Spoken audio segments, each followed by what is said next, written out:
Hello guys! At ito mag-unboxing tayo. Napunit na pala ng aking dalawang parcel. Kaya mag-unboxing natin kung ano ang laman nito. Ano talaga.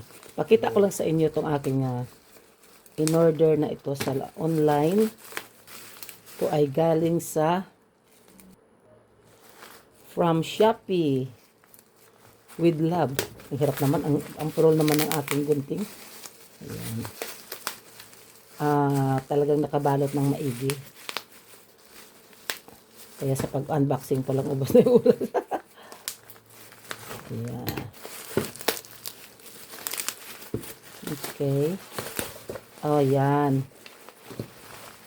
Ito guys ay ang patungan nung nabili naming washing na. Napakaganda nito guys. Alam nyo, matibay ito kasi kaya ako nasabi na hindi ko pa nagagamit. Kasi yung anak ko, yung washing machine nila na automatic din na 10 kilos, ganito rin yung gamit nila at mahigit 1 taon na rin. Kaya, ayan, matibay siya, solid. Although plastic lang siya, pero talagang matibay. At siyempre mamaya pakita natin kung paano ikabit yan. Yan yung kanyang patungan para pag nagbuhos ng tubig ay hindi ba mag-i-stack up. Kasi siyempre medyo nakasayad ng bahagya, parang ganun lang yung angat sa flooring nung ating washing.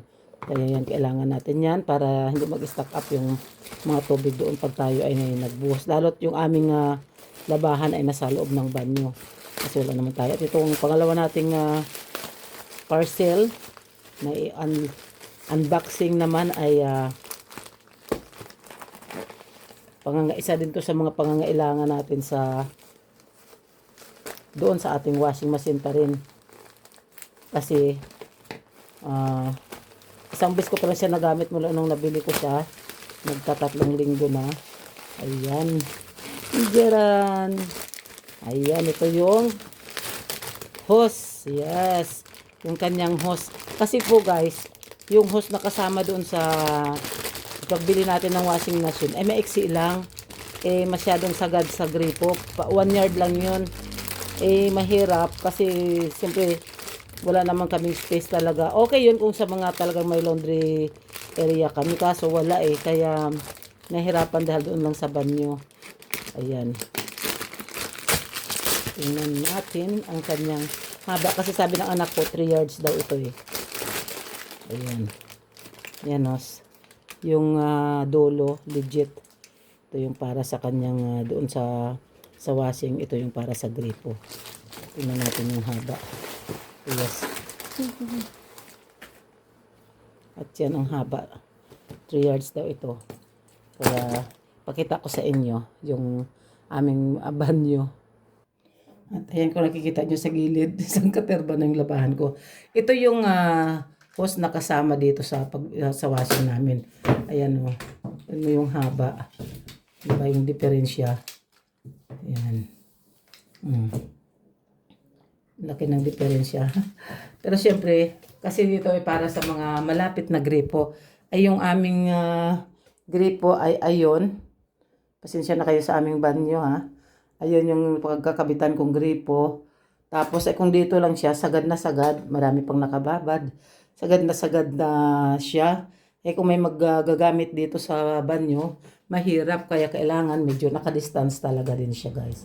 Kaya napakalaking tulong. Kaya kung kayo namumroblema din dyan sa inyong mga maikling hose, wala nang problema ngayon. Shopee ang solusyon. At ito na yung aking kakampi sa labada. Yan. 8 kilos lang naman siya guys.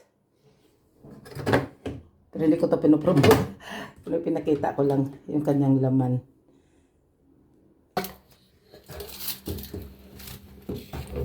Madali lang naman to kasi tatapat lang natin dito sa giwang dito sa nasa bilang tanggal. Okay.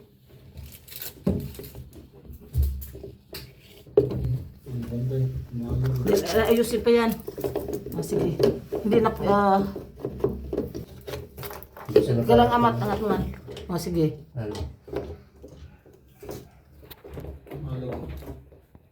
At kaya guys, naipwesto na natin siya.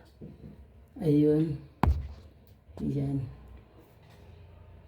Yes, ayan.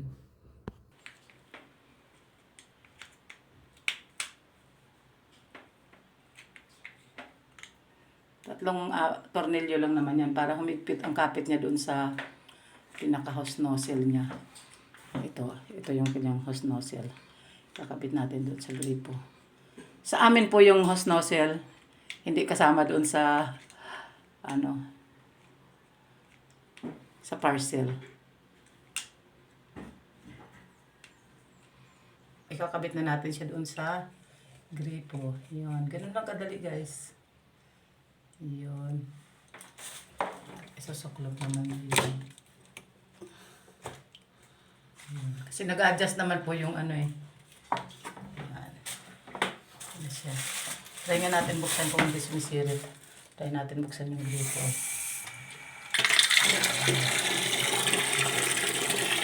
Kaya okay. Walang problema doon. Ngayon, kakabit na natin siya sa yan.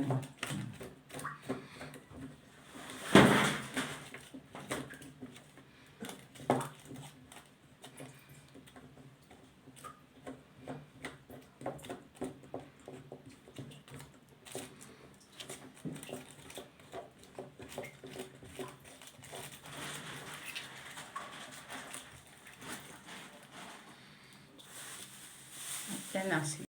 Ayan, ganun siya kahaba. May ano pa, may allowance pa. Hindi naman yan under eh, sige. At ayun lang guys, tutorial 101. Maraming salamat. God bless us all and Jesus loves you. And Amiga Ning Mix Vlogs loves you.